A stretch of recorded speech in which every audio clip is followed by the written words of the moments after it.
निराश्रित महिला पेंशन योजना हेतु 3,500 करोड़ रुपए की व्यवस्था प्रस्तावित है। योजना के अंतर्गत 2016-17 में लाभार्थियों की संख्या 17,32,000 थी, जो 2025-26 में अब तक 38,58,922 हो चुकी है।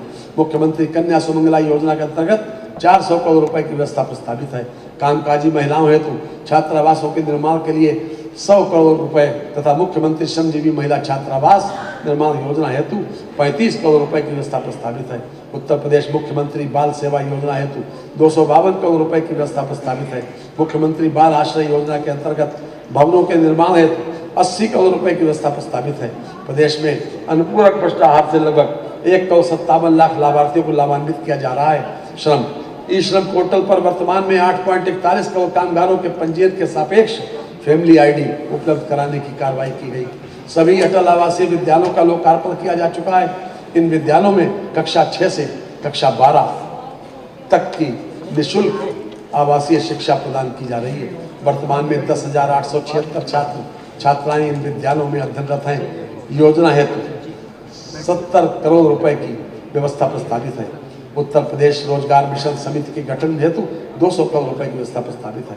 समाज कल्याण वर्ष 2025-26 के सापेक्ष 8% की वृद्धि के साथ 14,953 करोड़ रुपए की व्यवस्था प्रस्तावित है। वृद्धावस्था किसान पेंशन योजना के अंतर्गत 67.50 लाख लाभार्थियों को रुपए 1,000 प्रतिमाह पेंशन प्रदान की जा रही है। योजना हेतु 8,950 करोड़ रुपए की व्यवस्था प्रस्तावित है। मुख्यमंत्री सामूहिक विवाह योजना के अंतर्गत सभी वर्ग की पुत्रियों के विवाह हेतु अनुदान राशि रुपए 51,000 से बढ़ाकर 1,01,000 रुपए कर दी गई। योजना हेतु 750 करोड़ रुपए की व्यवस्था प्रस्तावित है। अनुसूचित जाति के निर्धन व्यक्तियों की पुत्रियों की शादी अनुदान योजना हेतु 100 करोड़ रुपए की तथा सामान्य वर्ग के निर्धन व्यक्तियों की पुत्रियों की शादी योजना हेतु 50 करोड़ रुपए की व्यवस्था प्रस्तावित है। अनुसूचित जाति पूर्व दशम एवं दशमोत्तर छात्रवृत्ति योजना हेतु 977 करोड़ रुपए की व्यवस्था प्रस्तावित है।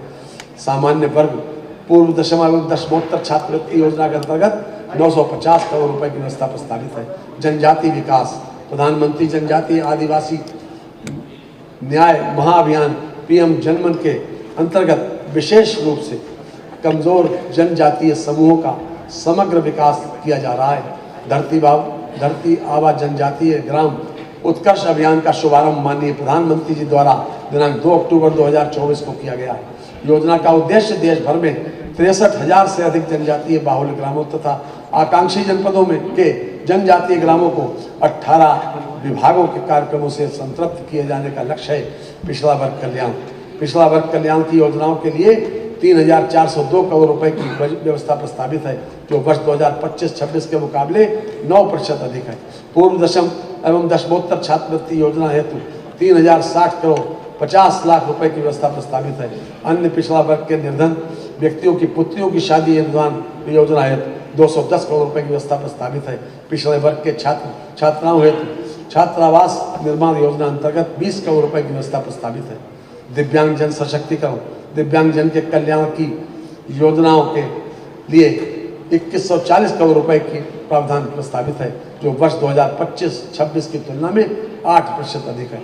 दिव्यांग पेंशन योजना के अंतर्गत लगभग 11 लाख से अधिक दिव्यांग जनों को 1,000 रुपए प्रतिमाह की दर से धनराशि दी जा रही है। वर्ष 2017 के पूर्व ये धनराशि 300 रुपए थी। योजना हेतु 1470 करोड़ की व्यवस्था प्रस्तावित है। 3 से 7 वर्ष की श्रवण बाधित, मानसिक मंदित तथा दृष्टि बाधित दिव्यांग बच्चों के प्री स्कूल रेडीनेस हेतु 18 मंडलीय जनपदों में बचपन डे केयर सेंटर्स का संचालन किया जा रहा है। प्रदेश के 7 महत्वाकांक्षी जनपदों तथा चंदौली, सिद्धार्थनगर, बहराइच, श्रावस्ती, फतेहपुर एवं सोनभद्र में नवीन बचपन डे केयर सेंटर्स का संचालन की कार्रवाई प्रक्रियाधीन है। अल्पसंख्यक कल्याण की योजनाओं हेतु 2,058 करोड़ रुपए की व्यवस्था प्रस्तावित है। प्रधानमंत्री जन विकास कार्यक्रम के अंतर्गत मल्टी सेक्टोरल डेवलपमेंट कार्यक्रम ऐसे 21 जनपदों जिनमें अल्पसंख्यक जनसंख्या का अनुपात सबसे अधिक है में लागू है, जिसके लिए 500 करोड़ रुपए की व्यवस्था प्रस्तावित है। पूर्व दशम तथा दशमोत्तर छात्रवृत्ति योजना हेतु 391 करोड़ रुपए की व्यवस्था प्रस्तावित है।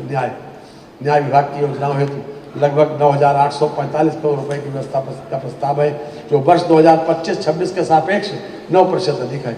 पायलट प्रोजेक्ट के अंतर्गत न्यायालय परिसर के निर्माण हेतु 1,000 करोड़ रुपए की व्यवस्था प्रस्तावित है। प्रदेश के अद्यतन 111 ग्राम न्यायालयों में को क्रियाशील किए जाने की कार्रवाई की गई। महिलाओं के विरुद्ध कारित अपराधों के त्वरित निस्तारण हेतु गठित 81 फास्ट ट्रैक कोर्ट के स्थायीकरण एवं 212 अस्थायी फास्ट ट्रैक कोर्ट के NI एक्ट के अंतर्गत 38 अतिरिक्त न्यायालय तथा 5 विशेष न्यायालय सहवर्ती पदों की निरंतरता बढ़ाए जाने की कार्रवाई की गई। राजस्व वित्तीय वर्ष 2025-26 में मुख्यमंत्री कृषि दुर्घटना कल्याण योजना के अंतर्गत 18,144 आश्रित परिवार लाभान्वित हुए। वित्तीय वर्ष 2026-27 में योजना हेतु 1150 करोड़ रुपए की व्यवस्था प्रस्तावित है। एंटी भू माफिया अभियान के अंतर्गत 7369 हेक्टेयर क्षेत्र पर अवैध अतिक्रमण से मुक्त कराया गया है। प्रथम चरण में प्रदेश के 7 अति संवेदनशील जनपदों में एक बाल शरणालय बनाए जाने का निर्णय लिया गया है। प्रदेश में डिजास्टर रिस्क रिडक्शन कार्यक्रम को सुलभ बनाने हेतु संयुक्त राष्ट्र विकास कार्यक्रम के साथ दिनांक 16 जुलाई 2025 को समझौता ज्ञापन हस्ताक्षरित किया गया।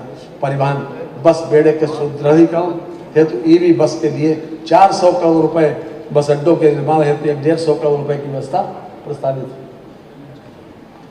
मुख्यमंत्री जीरो फर्टिलिटी विजन योजना दुर्घटनाओं की रोकथाम व दुर्घटना पर पश्चात कार्रवाई हेतु 50 करोड़ रुपए की व्यवस्था प्रस्तावित है। इलेक्ट्रिक वाहनों के प्रयोग को बढ़ावा देने के लिए बस अड्डों पर चार्जिंग स्टेशन की स्थापना हेतु 50 करोड़ रुपए की व्यवस्था प्रस्तावित है। मान्यवर हमारी सरकार ने माननीय मुख्यमंत्री जी के मार्गदर्शन में हर क्षेत्र में सराहनीय कार्य किया है, जिसका सकारात्मक मूल्यांकन देश की शीर्षस्थ विशेष संस्थाओं, नीति आयोग, भारतीय रिजर्व बैंक तथा CAG द्वारा किया गया है। उत्तर प्रदेश के विकास और कानून व्यवस्था के मॉडल की सराहना सर्वत्र हो रही है। काबिले तारीफ है अंदाज एक एक काम का, काबिले तारीफ है अंदाज एक एक काम का, गा रही है गीत यूपी योगी जी के नाम। राजकोषीय सेवाएं, राज्य वस्तु एवं सेवा कर तथा मूल्य संवर्धित कर, राज्य वस्तु एवं सेवा कर तथा मूल्य संवर्धित कर से राजस्व संग्रह का लक्ष्य 1,49,956 करोड़ रुपए निर्धारित किया गया है। आबकारी शुल्क से राजस्व संग्रह का लक्ष्य 71,278 करोड़ रुपए निर्धारित किया गया है। स्टाम्प एवं पंजीकरण से राजस्व संग्रह का लक्ष्य 43,802 करोड़ रुपए निर्धारित किया गया है। वाहन कर से राजस्व संग्रह का लक्ष्य 15,808 करोड़ रुपए निर्धारित किया गया है। वित्तीय वर्ष के बजट अनुमान वर्ष 2026-27 मान्यवर प्रस्तुत बजट का आकार 9,12,696 करोड़ 35 लाख रुपए है।